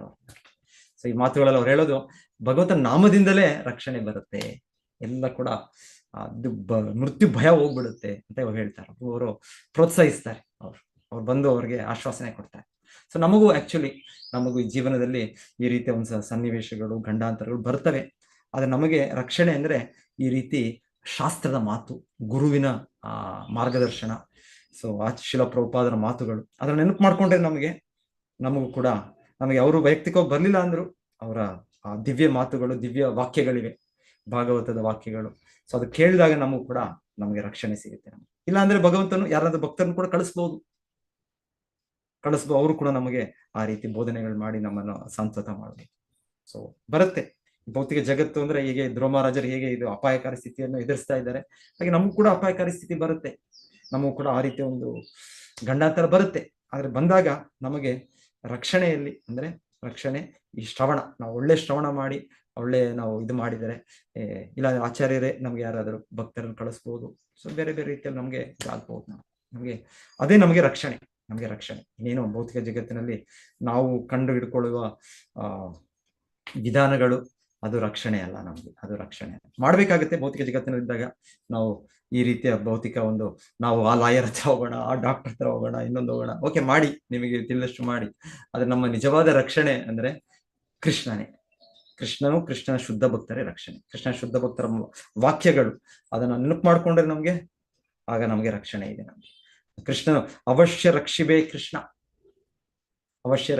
ಕೃಷ್ಣ ವಿಶ್ವಾಸ ಪಾಲನಂ. ಸೊ ಹೇಳ್ತಾರೆ, ಶರಣಾಗತಿಯ ತತ್ವ ಅಂದ್ರೆ ನಾವು 6 ಪಾಲನೆ ಮಾಡಬೇಕು. ಅದರಲ್ಲಿ ಇದು ಪಾಲನೆ ಅಂದ್ರೆ ಒಂದು ಸೂತ್ರ ಅಂದ್ರೆ ಕೃಷ್ಣ ಖಂಡಿತವಾಗಿ ರಕ್ಷಣೆ ಮಾಡ್ತಾನೆ. ಸೊ ನಾನು ಕೃಷ್ಣನಿಗೆ ನನ್ನ ಸಾಧ್ಯವಾದಷ್ಟು ನಾನು ಸೇವೆ ಮಾಡಿದೆ. ನಾನು ಬಹಳ ಚೆನ್ನಾಗಿ ಶಿಲ ಪ್ರಭುಪಾದರು ಹೇಳ್ತಾರೆ. ಸೊ ನಾವು ಅಂತ್ಯ ಸಮಯದಲ್ಲಿ ನಾವು ಕೃಷ್ಣನನ್ನು ಸ್ಮರಣೆ ಮಾಡೋದು, ಕೃಷ್ಣ ನನಗಾದಷ್ಟು ನಾನು ಸೇವೆ ಮಾಡಿದೆ ನಿನಗೆ. ನನಗೆ ಜಾಸ್ತಿ ಸಾಮರ್ಥ್ಯಗಳಿಲ್ಲ, ಅಷ್ಟು ಬುದ್ಧಿ ಇಲ್ಲ, ಅಷ್ಟು ಶಕ್ತಿ ಇಲ್ಲ, ಅಷ್ಟು ನನಗೆ ದೃಢತೆ ಇಲ್ಲ. ಸೊ ಎಷ್ಟೆಷ್ಟೋ ನಮ್ಮ ಇದಿದೆ, ನಮ್ಮ ದೋಷಗಳಿದೆ ನಮ್ಮದು. ಸೊ ನಮಗೆ ಗೊತ್ತದು. ಸೊ ಅದನ್ನೆಲ್ಲ ನೆನಪು ಮಾಡ್ಕೊಂಡು ಆದರೂ ನಾನು ಪ್ರಯತ್ನ ಪಟ್ಟೆ. ಸೊ ದಯವಿಟ್ಟು ನೀನು ನನಗೆ ರಕ್ಷಣೆ ಕೊಡು. ಸೊ ನಾವು ಕೃಷ್ಣನಿಗೆ ಪ್ರಾರ್ಥನೆ ಮಾಡ್ಬೇಕು, ಕೃಷ್ಣನಿಗೆ. ಸೊ ಅದೇ ನಮಗೆ ರಕ್ಷಣೆ. ಕೃಷ್ಣನಿಗೆ ನಾವು ಅಸಹಾಯಕ ಭಾವದಿಂದ ನಾವು ಪ್ರಾರ್ಥನೆ ಮಾಡಬೇಕು. ಸೊ ಅದು ನಮಗೆ ನಾವು ಆಲೋಚನೆ ಮಾಡೋದಕ್ಕಿಂತನೂ ಹೆಚ್ಚಾಗಿ ಕೃಷ್ಣ ನಮಗೆ ರಕ್ಷಣೆ ಕೊಡ್ತಾನೆ. ಅವನಾಗ್ಲೇ ಕೊಡ್ತಾ ಬಂದಿದ್ದಾನೆ, ಹಿಂದೆ ಕೊಟ್ಟಿದ್ದಾನೆ, ಈಗಲೂ ಕೊಡ್ತಾ ಬಂದಿದ್ದಾನೆ, ಮುಂದೆ ಕೂಡ ನಾವು ಯೋಚನೆ ಮಾಡೋದಕ್ಕಿಂತ ನಮ್ಮ ನಮ್ಮ ಒಂದು ಅರ್ಹತೆಗಿಂತ ಹೆಚ್ಚಾಗಿ ಭಗವಂತನು ಕೊಡ್ತಾನೆ. ಕೃಷ್ಣ ಕೃಪೆ. ಸೊ ಇಲ್ಲಿ ಹೇಗೆ ಧ್ರುವ ಮಹಾರಾಜರಿಗೆ ಸಾಧು ಸಂತರು ಬಂದಿದ್ದಾರೆ, ಅವ್ರ ರಕ್ಷಣೆ, ಅವ್ರಿಗೆ ಸರಿಯಾದ ಅವ್ರಿಗೆ ಪ್ರೋತ್ಸಾಹ ಕೊಟ್ಟು ಮತ್ತೆ ಧ್ರುವ ಮಹಾರಾಜರು ಅವರು ಹೇಳ್ತಾರೆ, ಅವರು ನಾರಾಯಣಾಸ್ತ್ರವನ್ನು ಪ್ರಯೋಗಿಸ್ತಾರೆ ಅಂತ ಹೇಳ್ತಾರೆ. ಸೊ ನಮಗೆ ಶಿಲ ಪ್ರಭುಪಾದರು ಹೇಳ್ತಾರೆ, ನಮಗೆ ನಾರಾಯಣಾಸ್ತ್ರ ಅಂದ್ರೆ ಹರೇ ಕೃಷ್ಣ ಮಾತ್ರ. ನಮಗೆ ನಾರಾಯಣಾಸ್ತ್ರ ಹರೇ ಕೃಷ್ಣ ಕೃಷ್ಣ ಕೃಷ್ಣ ಹರೇ ಹರೇ, ಹರೇ ರಾಮ ರಾಮ ರಾಮ ಹರೇ. ಇದು ನಮ್ಮ ನಾರಾಯಣಾಸ್ತ್ರ. ನಮಗೆ ಇದು ರಕ್ಷಣೆ ಯಾವಾಗಲೂ ಇದು. ಸೊ ಹೀಗೆಯೇ ಧ್ರುವ ಮಹಾರಾಜರಿಗೆ ಋಷಿಮುನಿಗಳು ಬಂದಾಗೆ ನಾವು ಕೇಳಿದ್ವಿ ಭಾಗವತದ ಪ್ರಥಮ ಸ್ಕಂದದಲ್ಲಿ ಪರೀಕ್ಷಿತ್ ಮಹಾರಾಜರಿಗೆ ಹಾಗೆ ಎಲ್ಲ ಋಷಿಮುನಿಗಳು ಬಂದರು. ಪರೀಕ್ಷಿತ್ ಮಹಾರಾಜರು ಅವರು ದೇಹತ್ಯಾಗ ಮಾಡಬೇಕು. ಸೊ ಅವರು ಅಲ್ಲಿ ಬಂದು ನಿಂತಿದ್ದಾರೆ ಎಲ್ಲಿ ಯಮುನಾ ತೀರದಲ್ಲಿ. ಆಗ ಭಗವಂತನು ಪರಮಾತ್ಮನಾಗಿ ಪ್ರೇರೇಪಿಸಿದ್ದು ಬರೇ ಈ ಭೂಲೋಕದ ಋಷಿಮುನಿಗಳಲ್ಲ, ಎಲ್ಲ ವಿಶ್ವದಿಂದ ಋಷಿಮುನಿಗಳು ಬಂದರು. ಎಲ್ಲರೂ ಬಂದು ಪರೀಕ್ಷಿತ್ ಮಹಾರಾಜರಿಗೆ ಅವರು ದೇಹತ್ಯಾಗ ಮಾಡ್ತಾರೆ. ಸೊ ಅವರು ಭಗವಂತನ ಸ್ಮರಣೆ ಮಾಡೋದಕ್ಕೆ ಅವರೊಂದು ಅವಕಾಶ ಮಾಡ್ಕೊಳ್ಳೋಕೆ ಅವರೆಲ್ಲ ಬರ್ತಾರೆ ಒಂದು ರೀತಿ. ಆಗ ಶುಕಮುನಿಗಳು ಕೂಡ ಬರ್ತಾರೆ. ಶುಕಮುನಿಗಳು ಅಷ್ಟು ಸಮಯವರೆಗೂ ಪರೀಕ್ಷಿತ್ ಮಹಾರಾಜರನ್ನ ಭೇಟಿನೇ ಮಾಡಿಲ್ಲ. ಅವರ ರಾಜ್ಯದಲ್ಲೇ ಅವರೆಲ್ಲ ಕಡೆ ಪರ್ಯಟನೆ ಮಾಡ್ತಾ ಇದ್ದಾರೆ. ಅವರು ಹೋಗ್ಲಿಲ್ಲ ಇವ್ರ ಹತ್ರ, ಪರೀಕ್ಷಿತ್ ಮಹಾರಾಜ ಹತ್ರ. ಆದ್ರೆ ಈ ಸಮಯಕ್ಕೆ ಅವರಿಗೆ ಕೃಷ್ಣನ ಪ್ರೇರೇಪಣೆ ಮಾಡಿದ್ದು, ಹೋಗು ನೀನು ಅವರಿಗೆ ಈ ತರ ಭಾಗವತವನ್ನು ನೀನು ಉಪದೇಶಿಸು. ಹಾಗೆ ನಮಗೆ ಭಾಗವತ ಲಭ್ಯವಾಗಿದೆ. ಈಗ ಶುಕಮುನಿಗಳು ಪರೀಕ್ಷಿತ ಮಹಾರಾಜರ ಮೇಲೆ ಕೃಪೆ ತೋರಿ ಅವರ ಮೂಲಕ ನಮ್ಮೆಲ್ಲರಿಗೂ ಕೃಪೆ ತೋರು ಶುಕಮುನಿಗಳು. ಸೊ ಹಾಗೆ ಈ ಭಾಗವತವನ್ನು ಕೊಟ್ಟ. ಸೊ ಅದೇ ರೀತಿಯಲ್ಲಿ ನಾವು ಮತ್ತೆ ಕೇಳ್ತೇವೆ ಭೀಷ್ಮ ಪಿತಾಮಹರು ಕೂಡ ಅವರು ಅಂತ್ಯ ಸಮಯದಲ್ಲಿ ದೇಹತ್ಯಾಗ ಮಾಡಬೇಕು ಅಂತ ಅವ್ರು ಮಾಡುವಾಗ ಹೇಳ್ತಾರೆ, ಎಲ್ಲ ಋಷಿಮುನಿಗಳು ಎಲ್ಲ ಲೋಕಗಳಿಂದ ಅವರ ಪಟ್ಟಿ ಇದೆ ಭಾಗವತ ಪ್ರಥಮ ಸ್ಕಂದದಲ್ಲಿ ನೀವು ನೋಡಿದ್ರೆ. ವೇದವ್ಯಾಸರಿದ್ದಾರೆ, ನಾರದ ಮುನಿಗಳಿದ್ದಾರೆ, ಪರಶುರಾಮರಿದ್ದಾರೆ, ಎಲ್ಲ ಸಪ್ತರ್ಷಿಗಳಿದ್ದಾರೆ, ಯಾರ್ಯಾರು ಮಹನೀಯರು ಮಹಾತ್ಮರಿದ್ದಾರೆ ಅವರೆಲ್ಲರೂ ಕೂಡ ಬಂದರು. ಸೊ ಹೀಗೆ ಹೇಳ್ತಾರೆ, ಭಕ್ತರಿಗೆ ಭಗವಂತನ ಬೆಂಬಲ ಇದೆ. ಭಕ್ತರಿಗೆ ಏನಾದರೂ ಈ ತರ ಕಷ್ಟ ಬಂದಾಗ್ಲೋ ಇನ್ನೊಂದು ಇದು ಬಂದಾಗ್ಲೋ ಭಗವಂತನು ಆ ಬೆಂಬಲವನ್ನು ಕಳುಹಿಸ್ತಾನೆ ಅಂತ ನಾವಿಲ್ಲಿ ನೋಡ್ತಾ ಇದ್ದೇವೆ.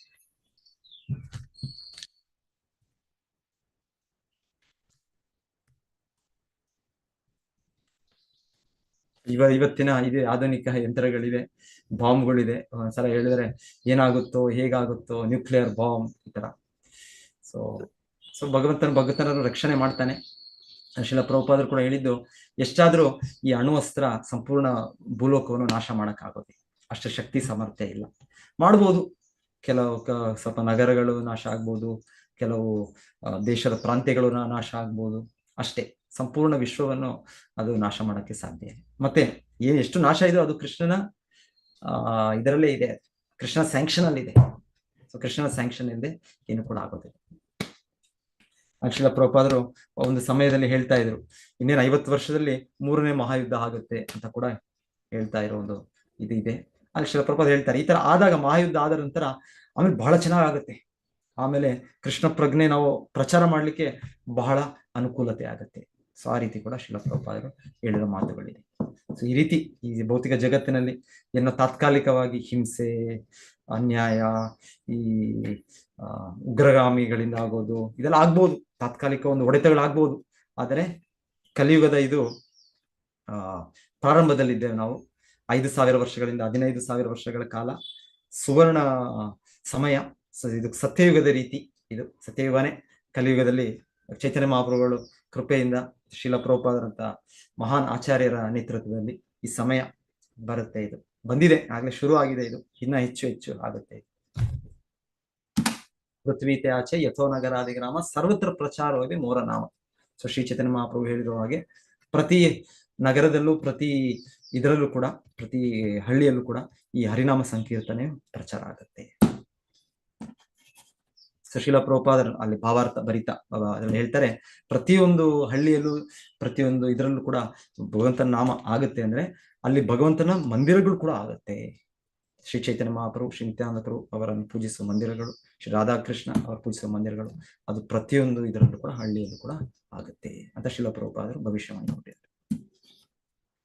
ಹರೇ ಕೃಷ್ಣ. ಸೊ ಇವತ್ತಿಗೆ ನಾನು ನಿಲ್ಲಿಸ್ತೇನೆ. ಯಾರಾದ್ರೂ ಏನಾದ್ರು ಸೇರಿಸ್ತೀರಾ, ಹೇಳ್ತೀರಾ ಅಂದ್ರೆ ಹೇಳ್ಬೋದು.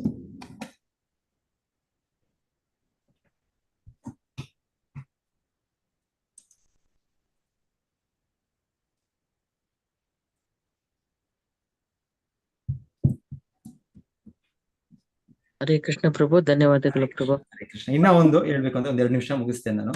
ಇದೇ ರೀತಿ ಮಾಯೆ ಇದು ಎಲ್ಲೆಲ್ಲಿ ಬಂತು? ಯಾರಾದ್ರೂ ನೀವೇ ಹೇಳಿಲ್ಲ, ನಾನು ಹೇಳೋದು ಬೇಡ, ನಾನು ಹೇಳಿದ್ ಸಾಕಾಯ್ತು, ನೀವೇಳ ಹೇಳಿ. ಇಲ್ಲಿ ಈ ರೀತಿ ಯಕ್ಷರು ಒಂದು ಮಾಯೆ ಇದನ್ನು ಮಾಡಿದ್ರು. ಅದನ್ನ ಮಾಡಿದ್ರಿಂದ ಧ್ರುವ ಮಹಾರಾಜರಿಗೆ ಒಂದು ಮನಸ್ಸಲ್ಲಿ ಬೆರಗಾಯ್ತು. ಸೊ ಆ ರೀತಿಯಲ್ಲಿ ಇನ್ನೆಲ್ಲಿ ಕೇಳ್ತೀರಾ ನೀವು? ಭಾಗವತದಿಂದಾನೇ ಹೇಳಿ ಮೊದಲು. ಕೃಷ್ಣ ಲೀಲೆಯಲ್ಲಿ ಬರುತ್ತೆ. ಕೃಷ್ಣ ಲೀಲೆಯಲ್ಲಿ ಯಾರು ಆತರ ಮಾಡಿದ್ರು?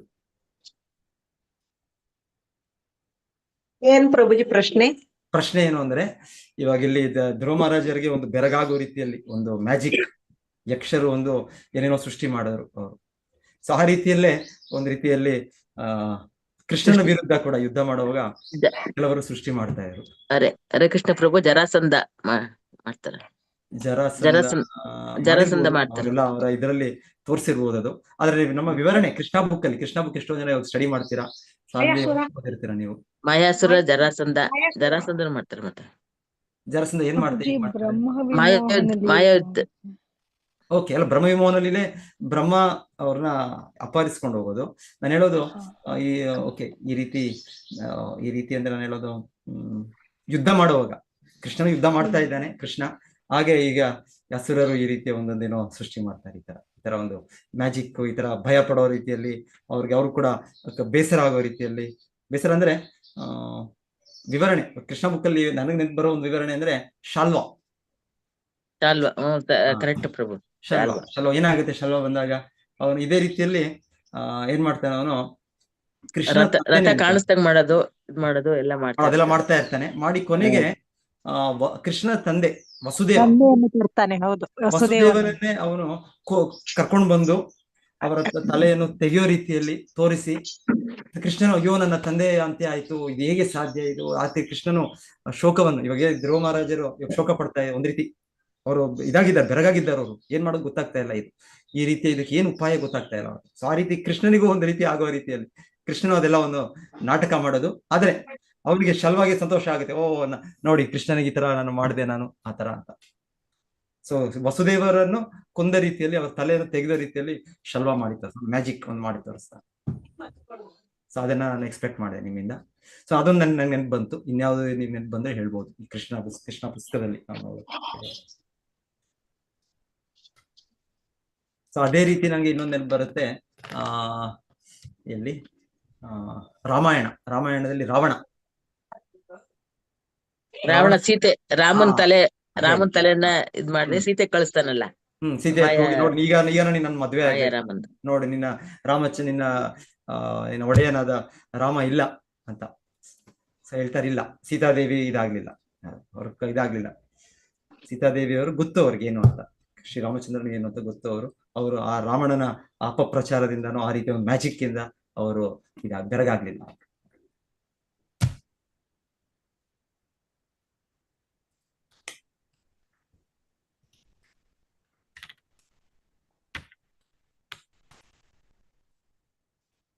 ಓಕೆ, ಸೊ ಕುರುಕ್ಷೇತ್ರ ಯುದ್ಧದಲ್ಲಿ ಘಟೋತ್ಕಚ ಕೆಲವೆಲ್ಲ ಮಾಡಿದಲ್ಲ ಪ್ರಭುಜಿ. ಕೆಲವೆಲ್ಲ ಮಾಡ್ತಾರಾ? ಮ್ಯಾಜಿಕ್ ಮಾಡ್ತಾ ಇರ್ತಾರೆ.